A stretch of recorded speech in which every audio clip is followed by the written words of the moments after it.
بھلا تم نے اپنے پروردگار کی قدرت کو نہیں دیکھا کہ وہ سائے کو کس طرح دراز کر کے پھیلا دیتا ہے، اور اگر وہ چاہتا تو اس کو بے حرکت ٹھہرا رکھتا؟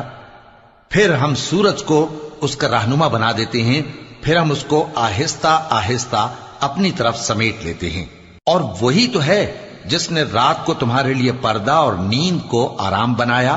اور دن کو اٹھ کھڑے ہونے کا وقت ٹھہرایا، اور وہی تو ہے جو اپنی رحمت یعنی مے کے آگے ہواؤں کو خوشخبری بنا کر بھیجتا ہے، اور ہم آسمان سے پاک نتھرا ہوا پانی برساتے ہیں تاکہ اس سے شہر مردہ یعنی بنجر زمین کو زندہ کر دیں، اور تاکہ ہم وہ پانی بہت سے اور آدمیوں کو جو ہم نے پیدا کیے ہیں پلائیں۔ اور ہم نے اس قرآن کی آیتوں کو طرح طرح سے لوگوں میں بیان کیا تاکہ وہ نصیحت حاصل کریں، مگر بہت سے لوگوں نے انکار کے سوا قبول نہ کیا۔ اور اگر ہم چاہتے تو ہر بستی میں ڈرانے والا بھیج دیتے،